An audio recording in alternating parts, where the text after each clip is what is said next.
When we speak about the preservation of the Quran, we often immediately think of the historical figures who played a role, those remarkable individuals who compiled, memorized, and safeguarded revelation.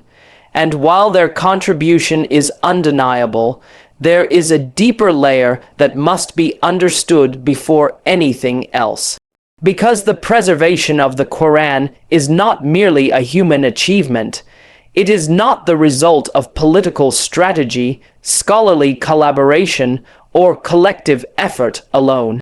These were means through which something far greater was unfolding. The real preserver was and remains Allah Himself. And unless we anchor this reality at the very core of our understanding, the entire story becomes incomplete.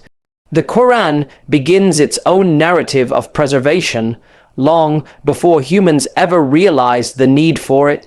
Allah declares, asterisk, indeed, we have sent down the reminder, and indeed, we will guard it. Asterisk, this is not an afterthought, it is an announcement. A divine statement that the Quran would never be touched by corruption, never be altered, never be lost. It told humanity from the very beginning that what was coming was not human knowledge, it was divine truth accompanied by divine protection. But what is remarkable is that Allah's promise of preservation does not remove human responsibility. Rather, it makes human responsibility meaningful. When Allah promises to do something, He does it through people, through their courage, their effort, their sincerity, their sacrifice. So the moment Allah declared this promise, it meant that somewhere in history, at the exact moment when the Ummah would need someone to step forward and protect the revelation, Allah would place the impulse inside a human heart. He would move someone to act, to rise, to carry a burden they never imagined they could carry. And this is where the beauty of the story truly begins. Because when we look at the circumstances surrounding the preservation of the Quran, nothing was easy. The early Muslims were living in a world of constant struggle, wars, instability, rapid expansion, and the passing away of those who memorized the revelation. These were real fears, real pressures, real threats. Yet even in the middle of this uncertainty, the Quran continued to live in hearts, in memory, in writing, in recitation. It was as if the hand of Allah was guiding the Ummah from one stage to the next, ensuring that no matter what happened externally, internally the Quran remained protected. There is something deeply psychological about this. When you realize that the Quran was preserved not because people were perfect, but because Allah made their imperfect efforts perfect in result, it changes the way you think about your own role with the Quran.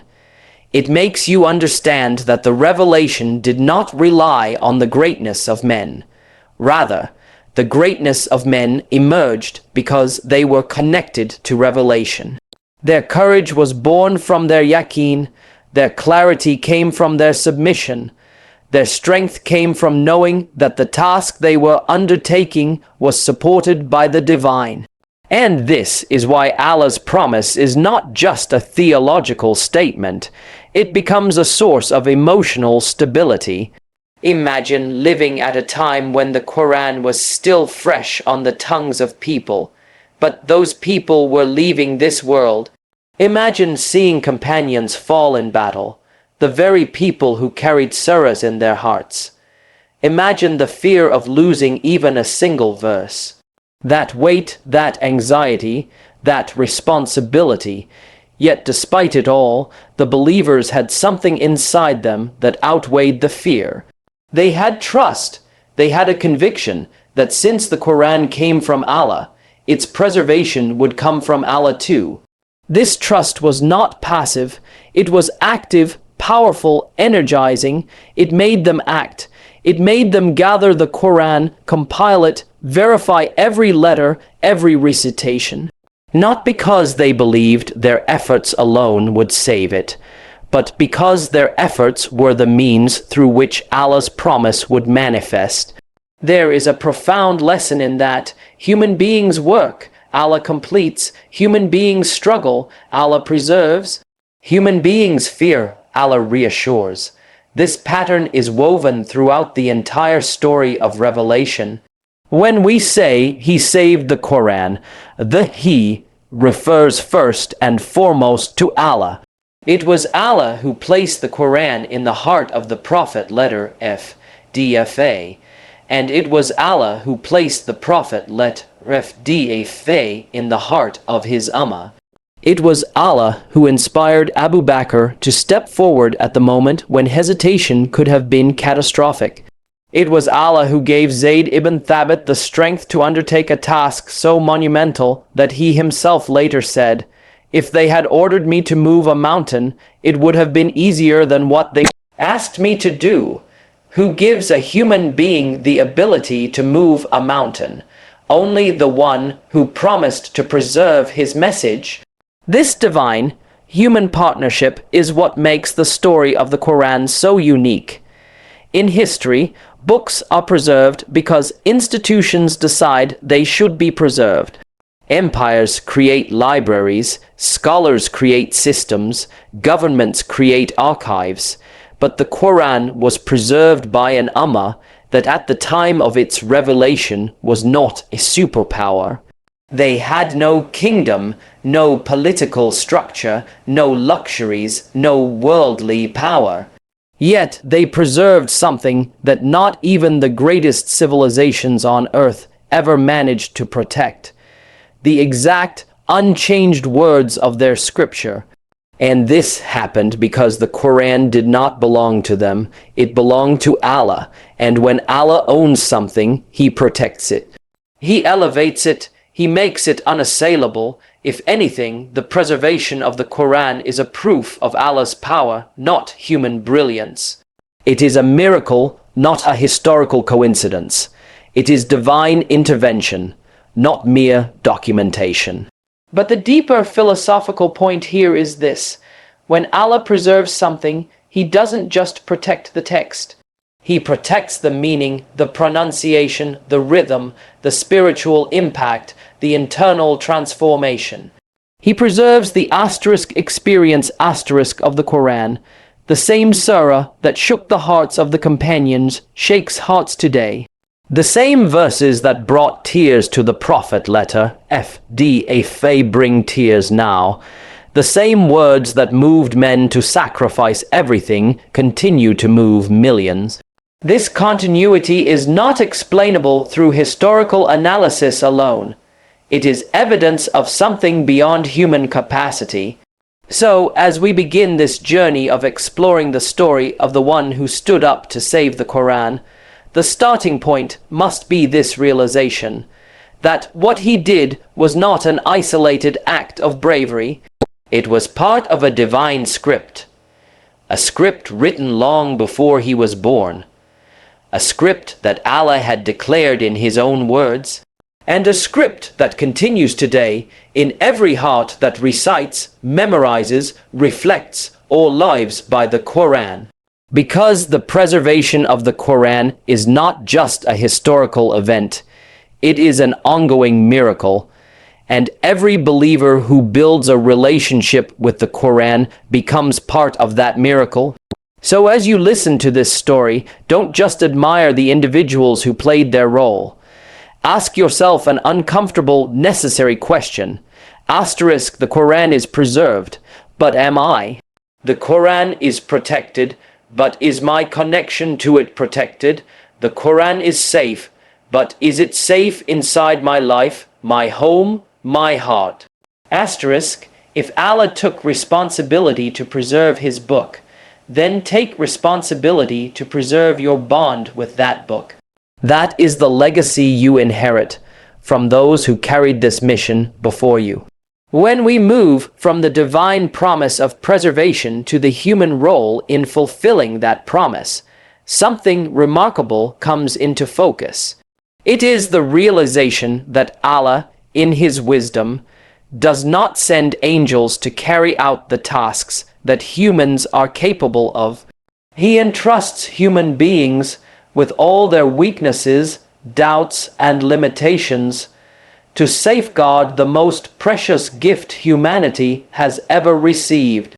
And within that vast tapestry of history, there appears an individual whose courage and clarity stand out with almost prophetic weight, not because he received revelation, but because he understood what revelation meant. When the Ummah was shaken, when fear of losing the Qur'an began to settle into the hearts of the companions, it was this man who rose above the uncertainty and said, in essence, if we do not act now, future generations will suffer. His decision would alter the course of Islamic history.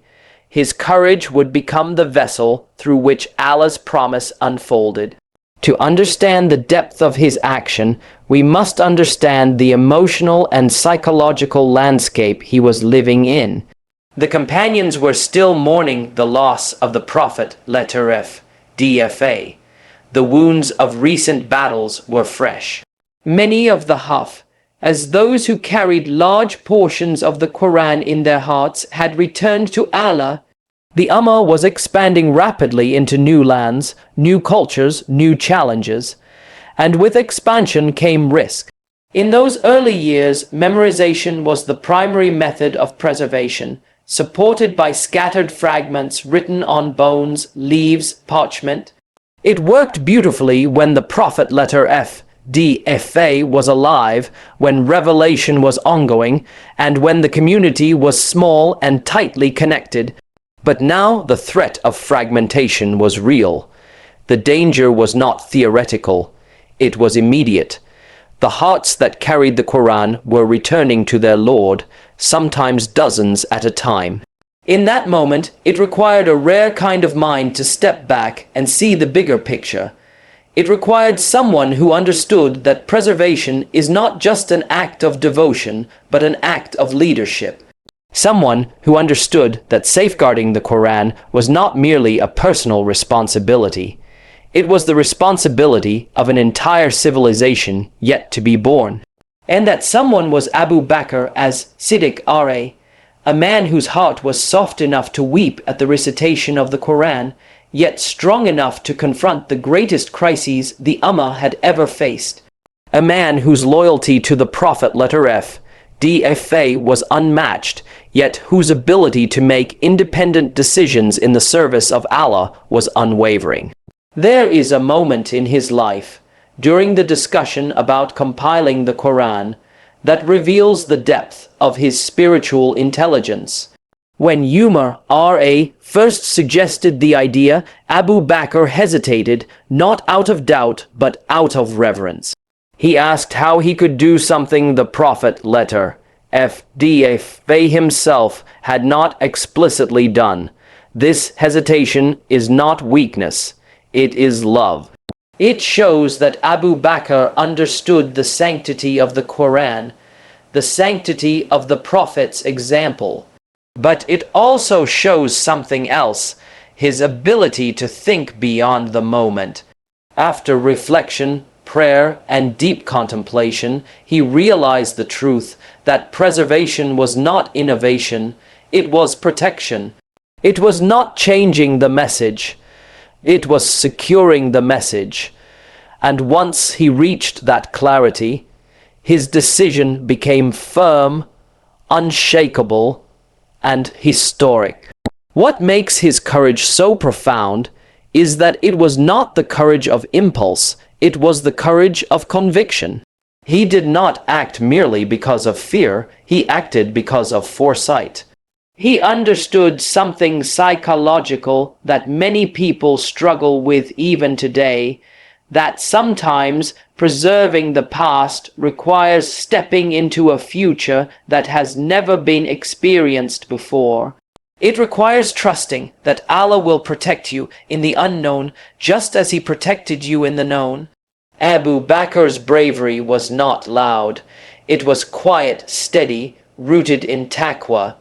It was the bravery of someone who was willing to carry a burden no human had ever carried before, because he trusted the one who placed that burden on his shoulders. And then there is the other figure in this story, the one who was chosen to carry out the task, Zayd ibn Thabit R.A. Young, brilliant, meticulous, deeply connected to the Qur'an, not just in memorization, but in understanding. Zayd would later say that compiling the Qur'an was heavier on him than moving a mountain. That statement reveals more than emotion. It reveals the psychological weight of responsibility.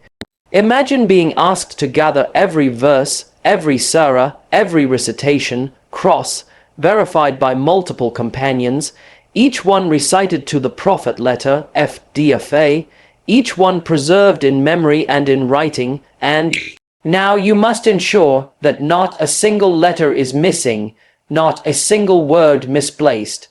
This is not clerical work. This is spiritual labor of the highest magnitude. Yet, Zayd accepted. Why? Because he understood that this was not about him.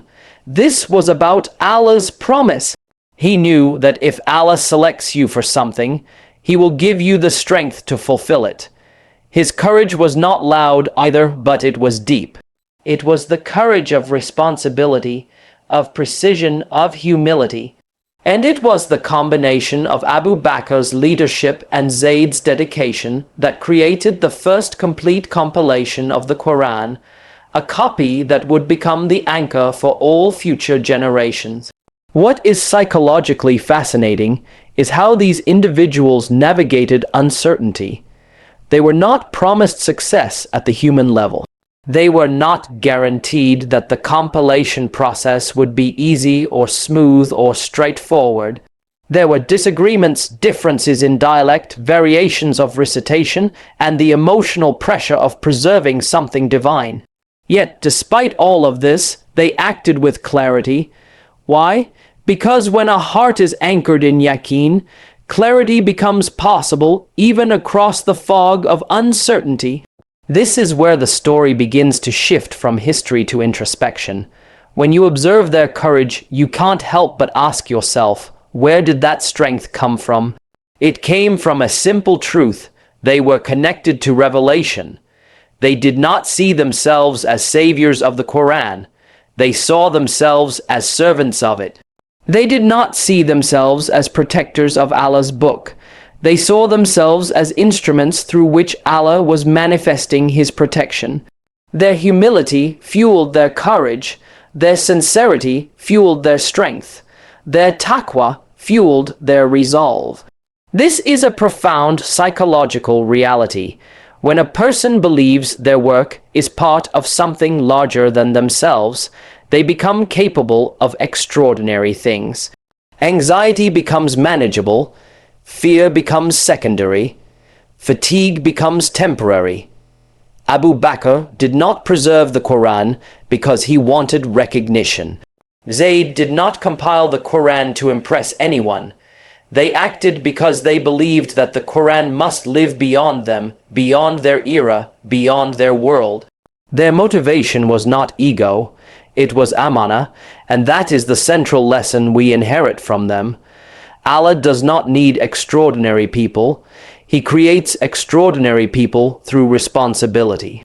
He takes hearts filled with sincerity and transforms them into vessels of greatness. He takes individuals who simply want to serve Him and turns their actions into miracles that shape entire civilizations.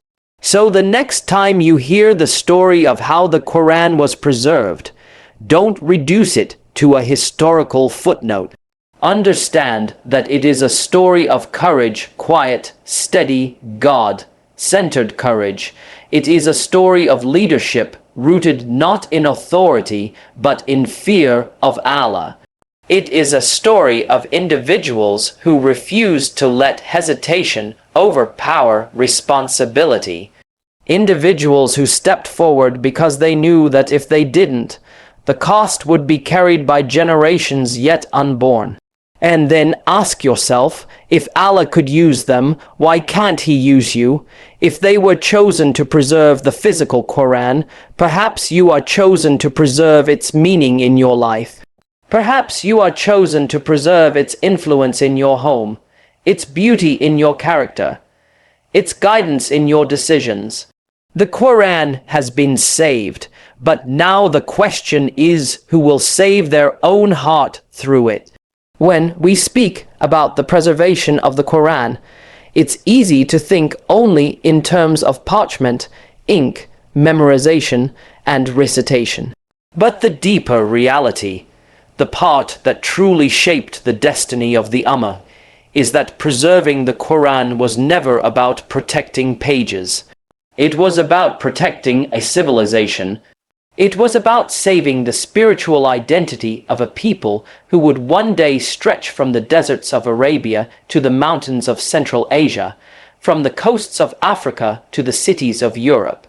The early Muslims understood this intuitively, even if they had never studied history in the way we study it today. They understood that the Quran was not simply words, it was the foundation of everything. It shaped their world, their ethics, their families, their politics, their spirituality, their purpose. Losing even a single verse was not merely a textual loss, it was a fracture in the soul of the Ummah.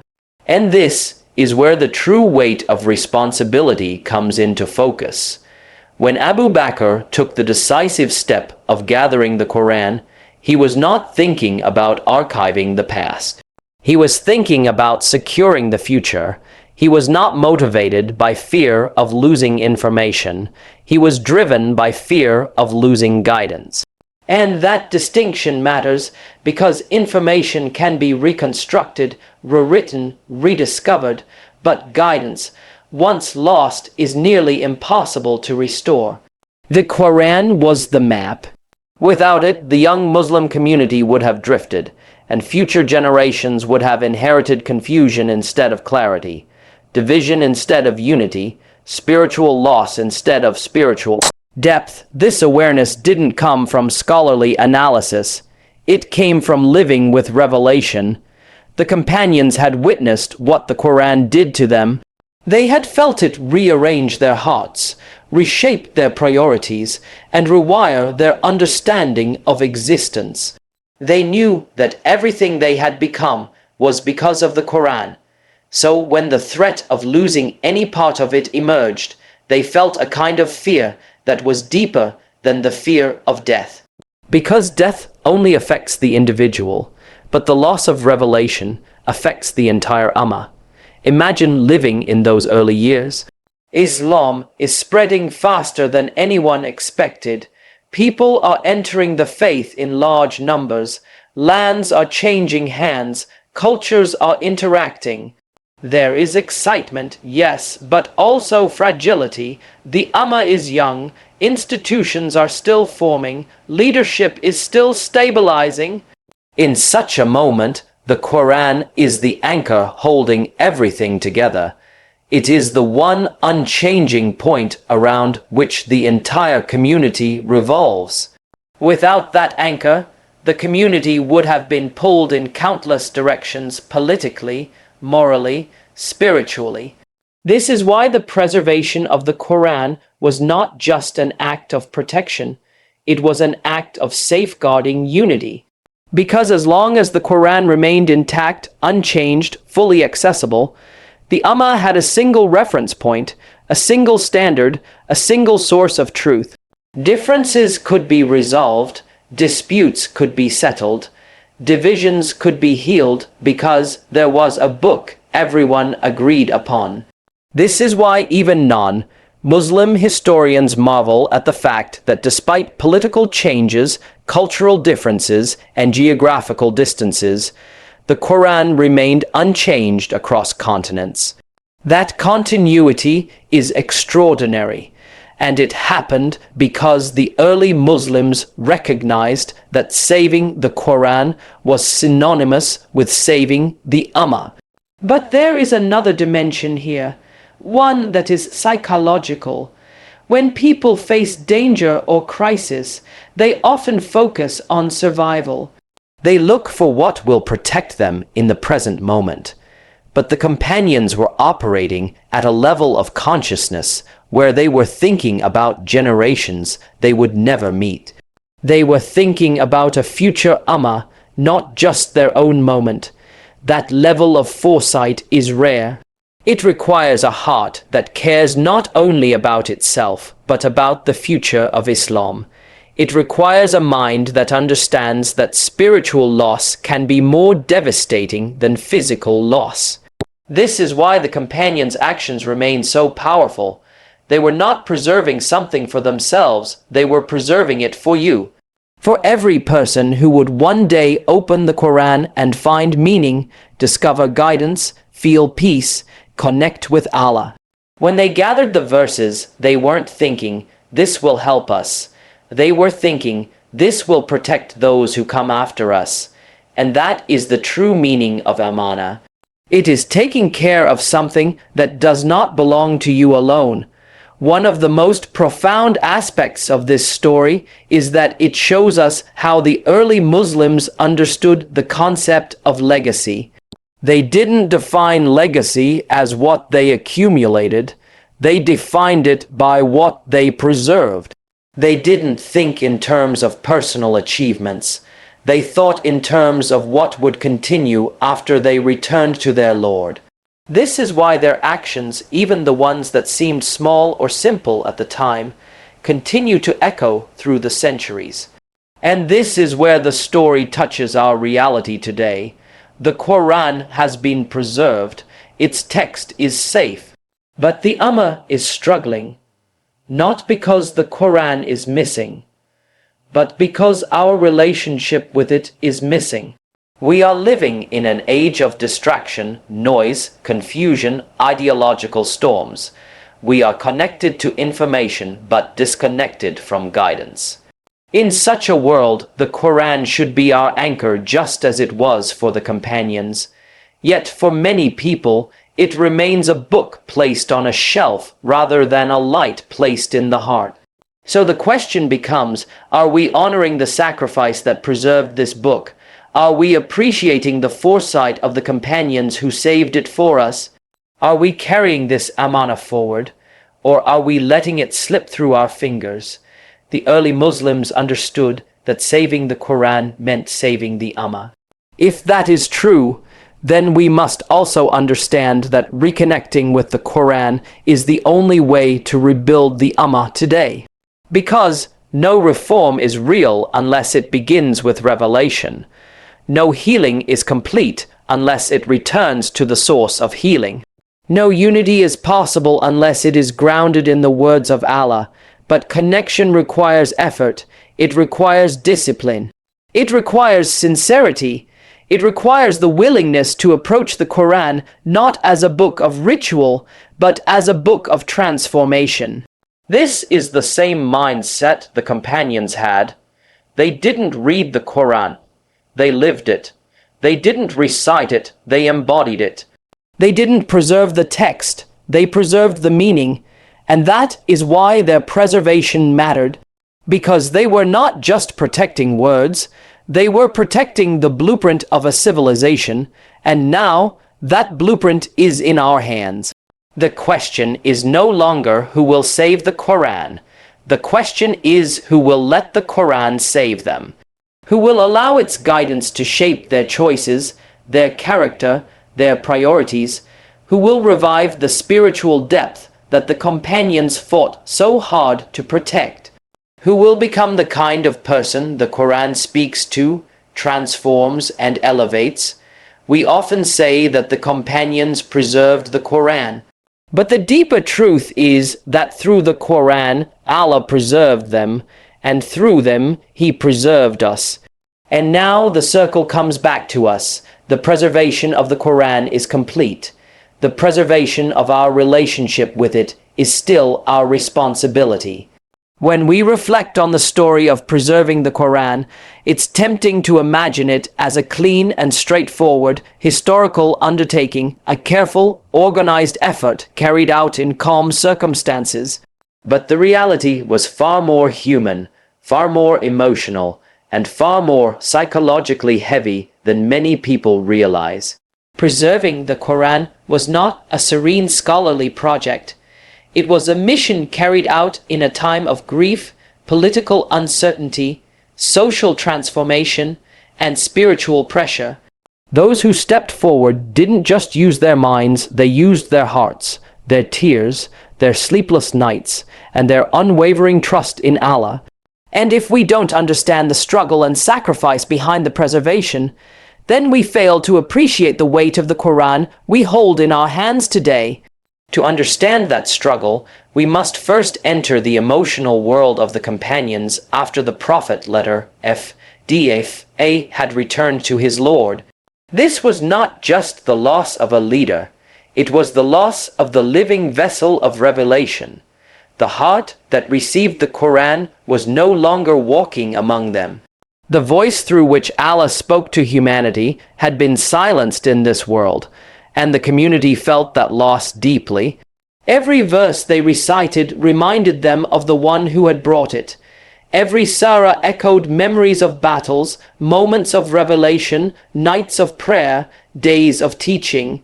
Their entire spiritual identity was tied to the Prophet letter FDFA, and now they had to carry his mission forward. And then came the battles that were fought to protect the newly united Muslim community, including the Battle of Yamama, a battle in which many of those who had memorized large portions of the Quran were martyred. Imagine the emotional weight of this moment. Companions were grieving the Prophet letter FDFA, grieving their brothers who had died, and on top of that, grieving the potential loss of verses that only certain individuals had memorized. The fear was real, not fear of losing paper, but fear of losing guidance. A verse forgotten is a light dimmed. A surah lost is a roadmap gone. This psychological pressure pushed Umar R.A. to approach Abu Bakr R.A. with a heavy heart. And even in that conversation, we see hesitation not because they doubted the importance, but because they understood the magnitude. They knew that gathering the Quran would require absolute precision, absolute sincerity, and absolute spiritual clarity. They could not afford a mistake. This wasn't an academic exercise, it was amana, one of the greatest the Ummah would ever carry. And so the struggle began, the physical struggle, the emotional struggle, the spiritual struggle. Gathering verses from people who had written them on bones, leather, parchment, stones, verifying each verse through multiple sources, ensuring that every word matched the recitation taught by the Prophet letter FDFA. This was not simply copying text, it was reconstructing a revelation that had descended over 23 years in different contexts, to different companions, at different moments. It required memory, verification, cross-checking, and above all, presence of heart, because this was Quran. This was divine speech. A single letter misplaced could alter meaning. A single pause forgotten could affect recitation. A single word missing could break a verse that had guided millions. Zayd ibn Thabit R.A., the man entrusted with this responsibility, was chosen not because he was the oldest or the most politically senior, but because he combined memory with intelligence, precision with humility, and devotion with emotional strength. Yet even he said that this task was more difficult for him than moving a mountain. Why a mountain? Because mountains symbolize immovable weight. They symbolize pressure. They symbolize a task so massive that it feels impossible. And this is exactly how Zayd felt.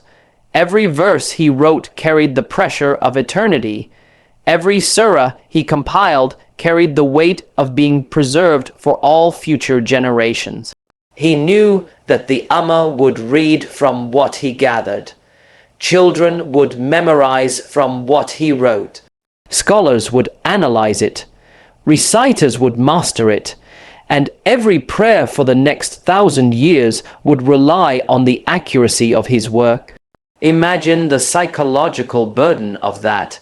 Imagine knowing that if you make a mistake, you are not just failing a project, you are failing the Ummah. You are failing the amana of revelation, and yet he carried it with tears, with fear of Allah, with meticulous attention to detail, with the humility to verify every verse, even though he himself was a Hafiz. He didn't say, "I already know it from memory." He said, "I will still seek written proof, and I will verify it through the companions." That level of humility is what made him capable of carrying such weight. And around him were other companions, bringing their written pieces, reciting their memorization, questioning one another, checking and cross-checking. This process was not quick. It was not easy. It was emotionally exhausting. Every time a verse was verified, it brought relief. Every time a missing piece was found, it brought joy. Every time a companion recited a rare portion that few others had memorized, hearts trembled, because it reminded them of how close they were to losing something irreplaceable. This emotional intensity was not fear-driven, it was love-driven. The companions loved the Qur'an more than they loved themselves. They loved its guidance more than they loved their comfort. They loved its preservation more than they feared hardship. And that is why their struggle was sincere. That is why their sacrifice mattered. They weren't preserving a book. They were preserving the soul of the Ummah. What makes this story even more profound is that Allah could have preserved the Quran without putting the companions through this difficulty. He could have miraculously ensured that no verse was forgotten. He could have preserved every recitation in their hearts effortlessly, but he allowed them to struggle because struggle is what transforms the soul. Struggle is what turns knowledge into ownership. Struggle is what turns responsibility into legacy. Allah allowed the process to be difficult because difficulty creates sincerity, and sincerity creates continuity. There is something psychologically powerful about knowing that your effort matters. The companions were not passive recipients of a preserved Quran. They became active participants in its preservation. And because they struggled, we now benefit from a book that is unchanged, unaltered, uncorrupted. A book that has survived empires, wars, civilizations, and political turbulence. A book that is recited today exactly as it was recited 14 centuries ago. That level of preservation is unheard of in human history. It is divine, but Allah allowed humans to be part of that divinity. This is where the deeper philosophical lesson enters. The companion's struggle teaches us that anything truly valuable comes with sacrifice. Preservation requires effort. Protection requires vigilance. Continuity requires commitment. And if this was true for the Quran historically, it is true for our relationship with it personally. The Quran may be preserved in writing, but will it be preserved in your heart? It may be safe in mushafs, but is it safe in your daily decisions? It may be memorized by millions, but is it influencing your character? The companions preserved the Quran externally, but they also preserved it internally. They preserved it in their actions, in their ethics, in their worldview. Today, we only preserve the external form. They preserved the experience, and that difference is why their sacrifice produced an ummah, while our neglect produces fragmentation. If we want to honor their struggle, we must revive our own. The Quran was not preserved so we could place it on shelves. It was preserved so we could place it in our lives. It wasn't saved so we could admire its calligraphy. It was saved so we could live its call to transformation. It wasn't protected through tears, sweat, and sacrifice so we could ignore its message in moments when we need it most. The companions struggled because they believed the Quran was worth every ounce of effort. The real question now is, do we? Here is your **1300 word expansion of key point 5 asterisk asterisk, written in the asterisk asterisk intellectual, authoritative, yet accessible Yasir Qadhi style asterisk asterisk, flowing conversationally and ending with a asterisk asterisk, strong reflective closing statement asterisk asterisk. No headings, no writing, block formatting as required. There comes a moment in every believer's life when the Quran stops being a book on the shelf and becomes a mirror held directly in front of the heart, and that transformation never happens automatically. It happens when a person asterisk chooses asterisk to let the Quran speak, when a person consciously decides that the words of Allah will have authority over their desires, their habits, their outlook, even their pain. This is where true preservation begins, not the preservation of memorization alone, but the preservation of identity, of morality, and of purpose. When we speak about those who saved the Quran, it's not only about those who physically safeguarded its manuscripts. It's also about those who preserved its role within themselves. They protected its dignity by refusing to let it become background noise in their lives. They understood that living the Quran was more important than merely reciting it. They realized that the real danger wasn't someone stealing the mushaf from their hands. The real danger was losing the Quran from their hearts. You see, the Quran was never meant to be a passive companion.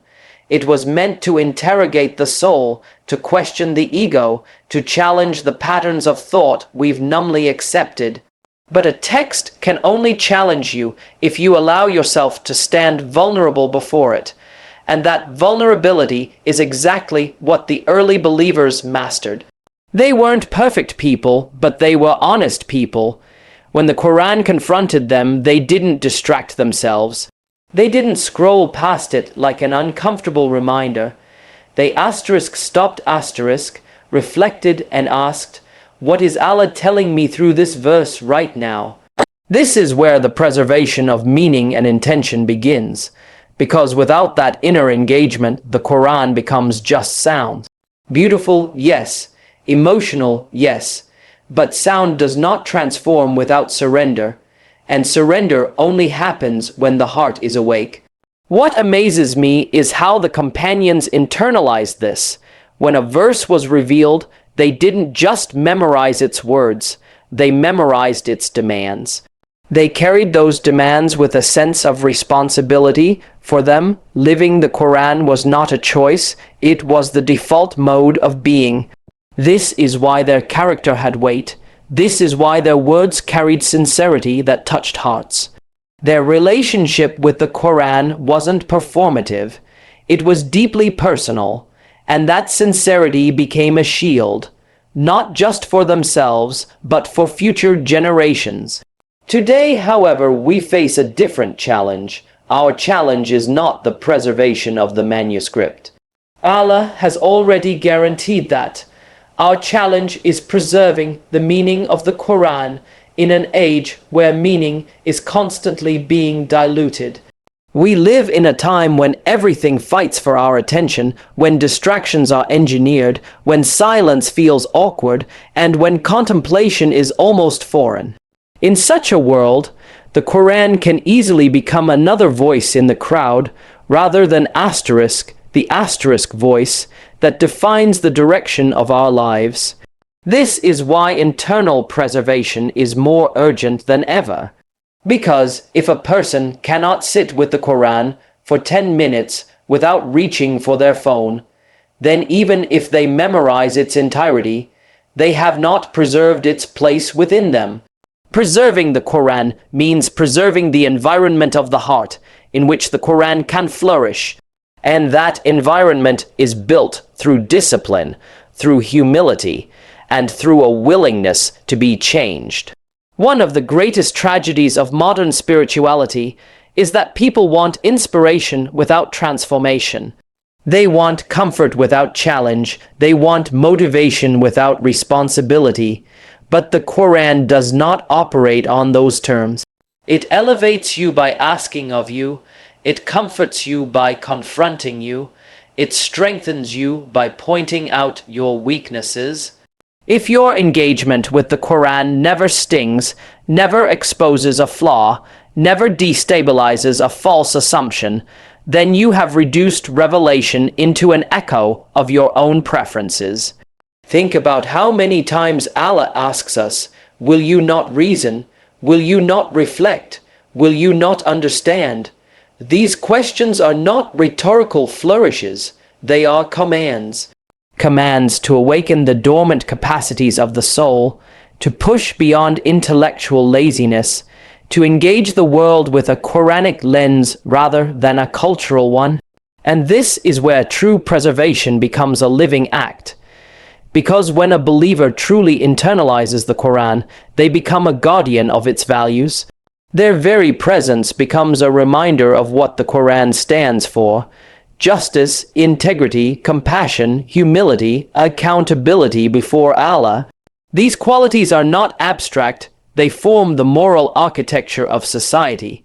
When even one heart carries them sincerely, the world becomes brighter. When thousands carry them sincerely, history changes, but none of this happens without intention. The companions didn't wake up righteous by accident. They trained their hearts with revelation. They built their personalities around the Quran like one builds a house around a firm foundation. And we are meant to do the same.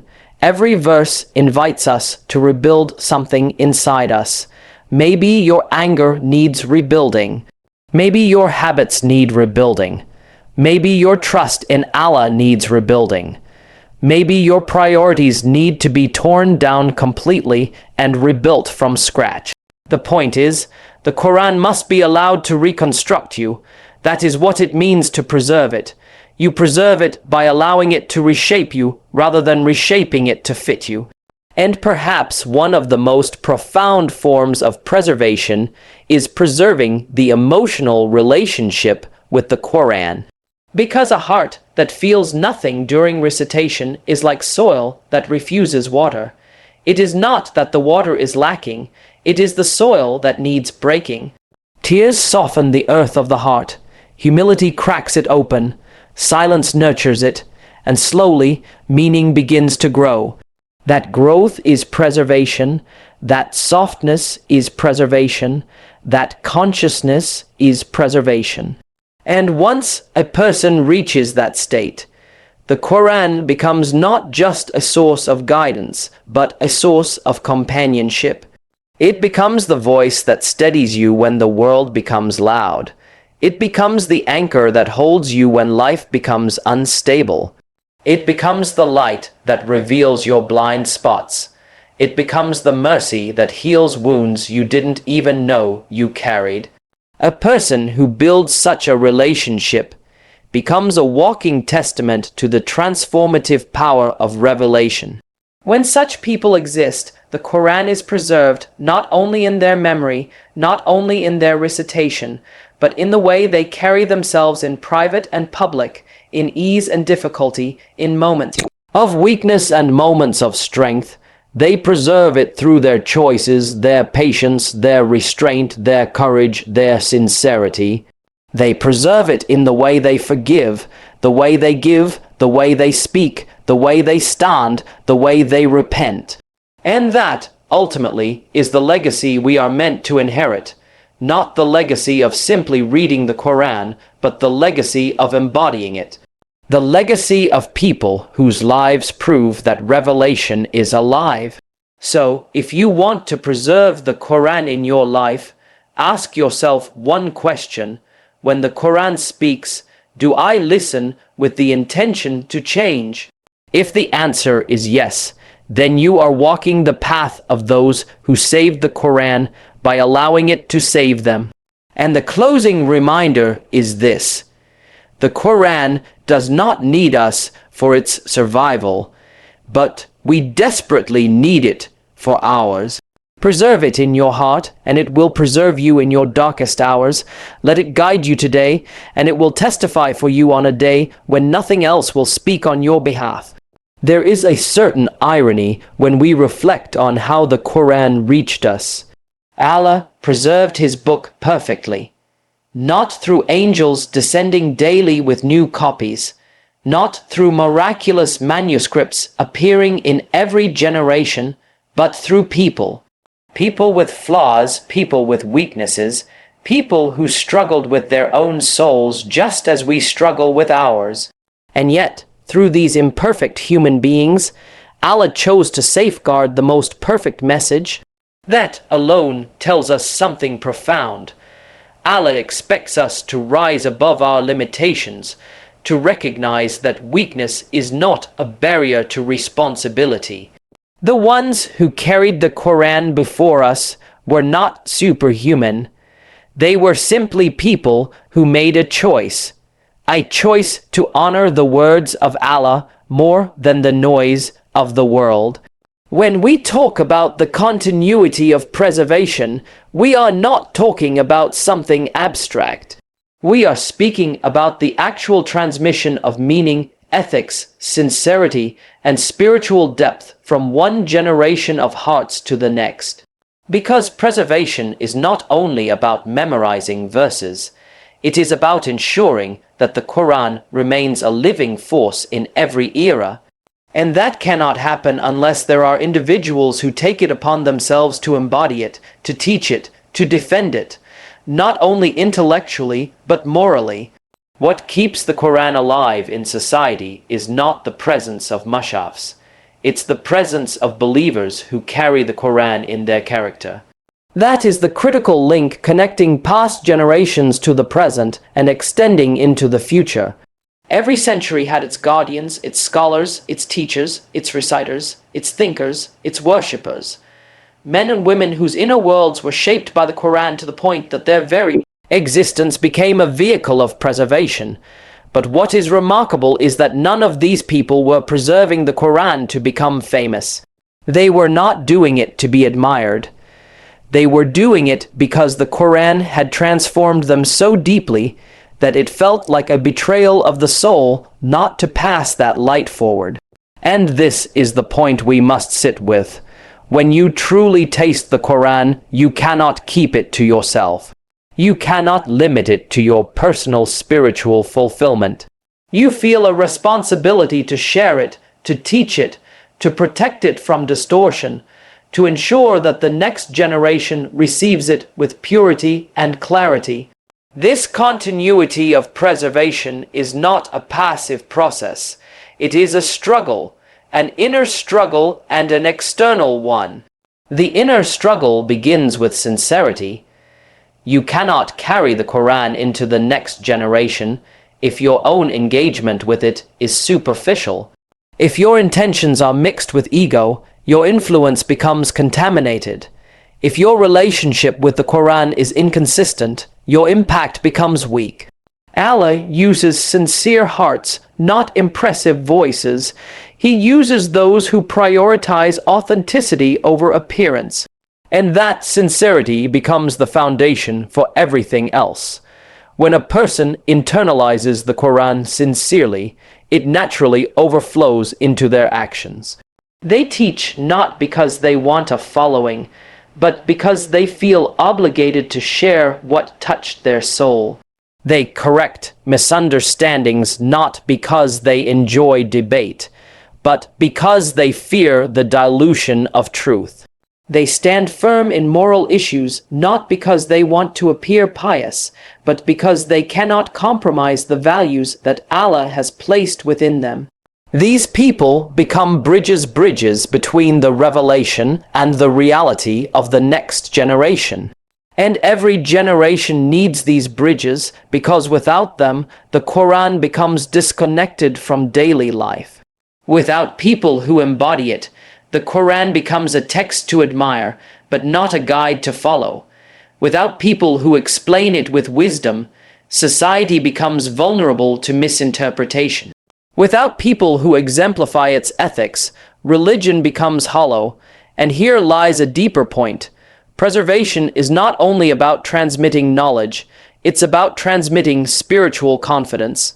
If one generation carries the Quran with hesitation, with insecurity, with emotional detachment, the next generation inherits that same fragility.